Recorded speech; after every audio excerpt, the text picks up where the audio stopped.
Strange. The others on patrol should have returned by now. Our food will be overcooked if we wait any longer. We will just have to start without them. Would you call Master Matoya and the others?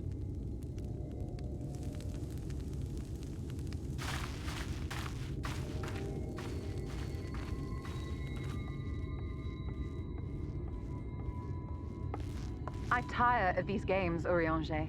Why do you pretend you cannot see it?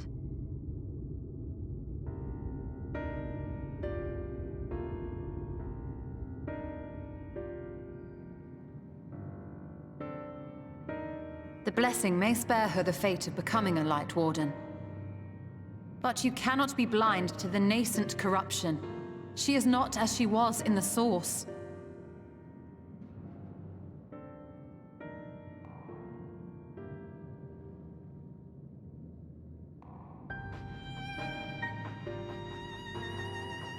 Though I have no proof, I fear that the light which poured forth from the Wardens was not negated at all. I fear it was absorbed, that she has been suffused with their light.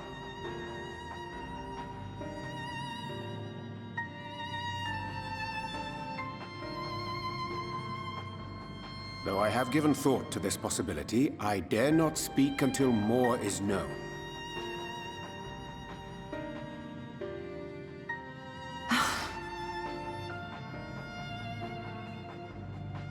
By the time you deign to enlighten us, it may be too late, if it is not already.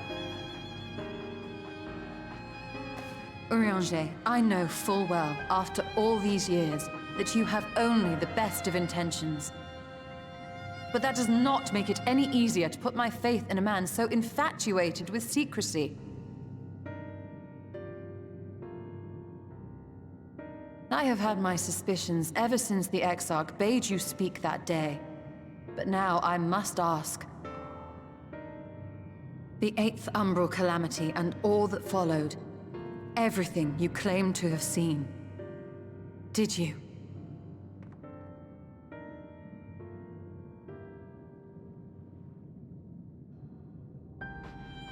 Help! Someone help! The Ilmorans have come for us! We're under attack!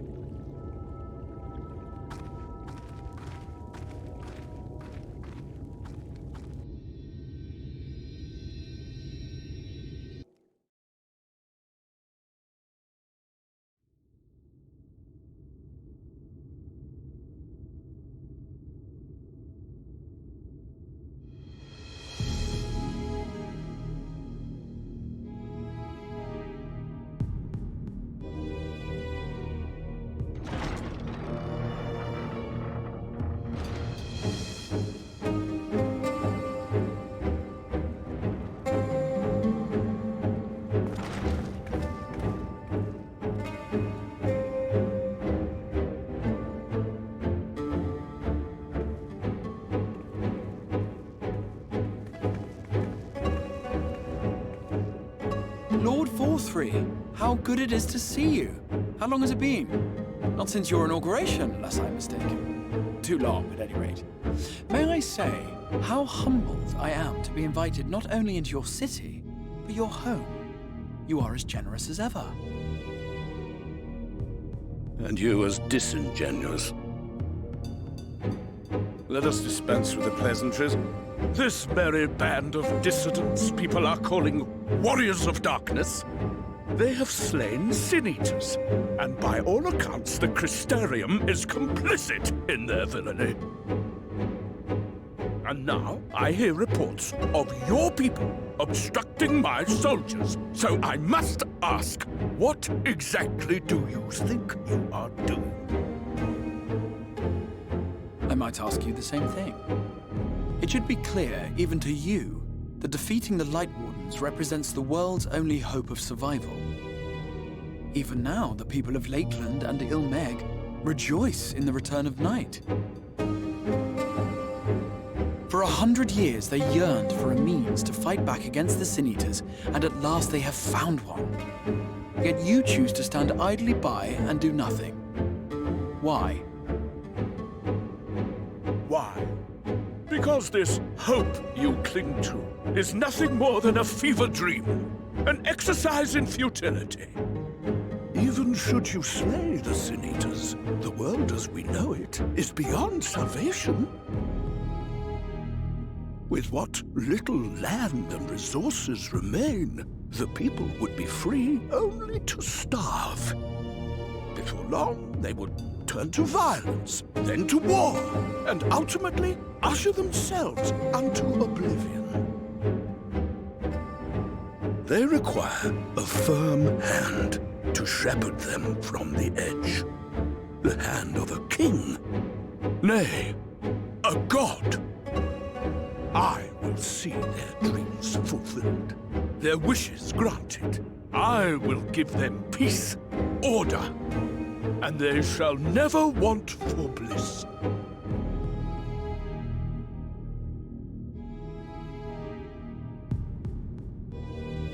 Men are fickle creatures who entertain vague ideals without the faintest notion what they cost. But a little fear can go a long way towards helping them realize what it is they truly need. Sanctuary. And they shall find none in this world save that which I afford them. That is why the Sin Eaters exist. To unite the world under my dominion. A paradise fit to grace the 8th Umbral era. What was that? A minor epiphany, nothing more.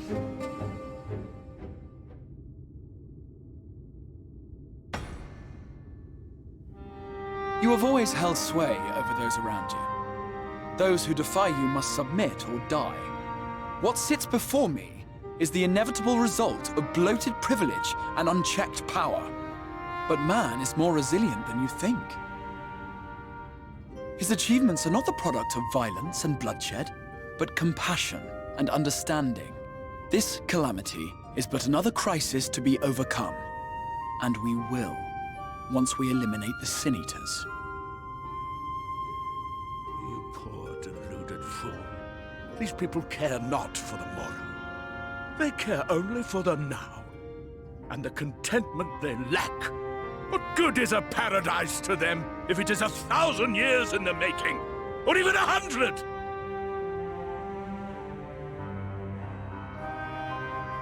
You underestimate them, Lord Forthry.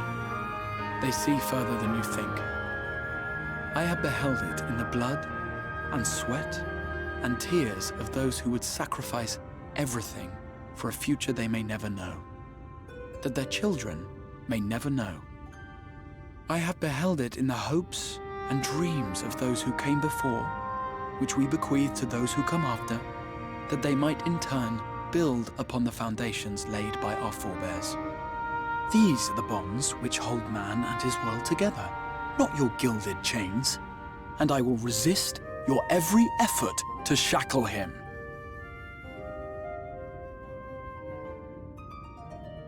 In summary, you will continue to support the villains hunting my Sin Eaters?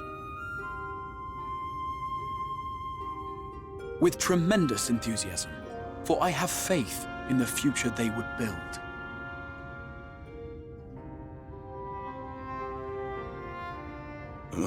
Why do I even bother? Fools, the lot of you! So naive! So painfully predictable! Did you imagine I did not know your mind? That I would wait until after this meeting to dispatch my forces? Even as we speak, they march to the Sin Eaters' defense. Insurrection will not be tolerated! The people of this world are mine to rule, mine to command. And you are no exception!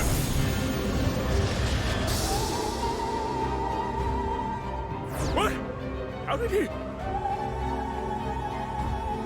Insolent swine! I will not stand for this! Do you hear me?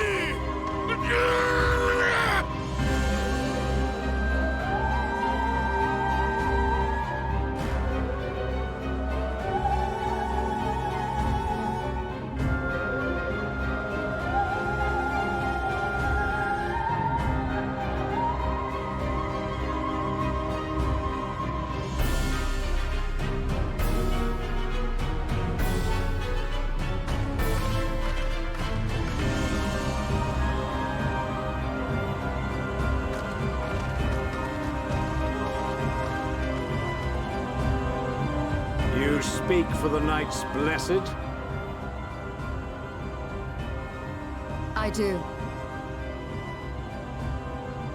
I presume that is your doing. If you have come to parley, I must insist that you first return him to us.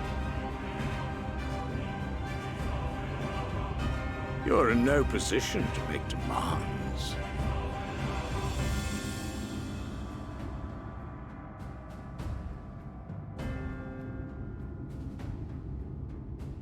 By Lord Vorthry's decree, Raktika now falls under the governance of Yulmore. You will henceforth answer to us. Is that so? And the children of the Everlasting Dark have acquiesced to this madness.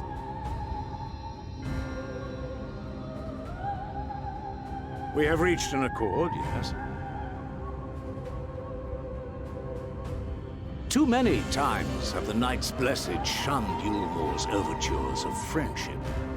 The risk that you harbor hostile intentions has grown too great to ignore. Therefore, his lordship has claimed dominion over this forest and bestowed executive authority upon the children of the Everlasting Dark. In his wisdom, Lord Vorthry has agreed to recognize ours as the only permissible expression of dark worship. It's one true faith. You and your false creed are a blight on these woods. A foul, unholy corruption that must be cleansed. Little wonder the Warrior of Darkness visits both Lakeland and Ilmeg, yet shuns Raktika. Your perverted teachings hold blessed Shadow at bay.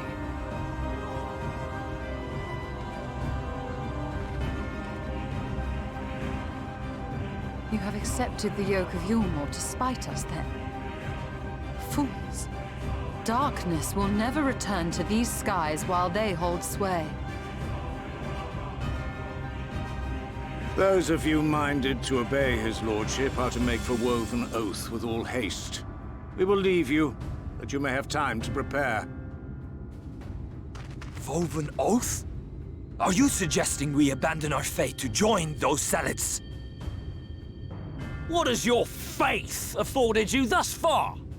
Nothing! We will guide you along the righteous path. And should we refuse?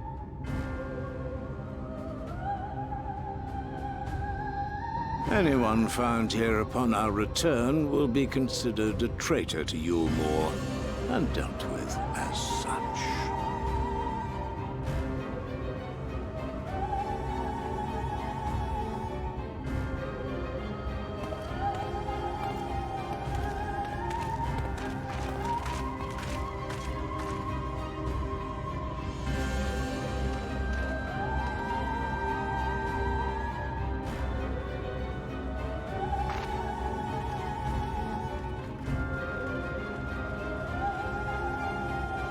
We will discuss these developments after I have tended to our casualty.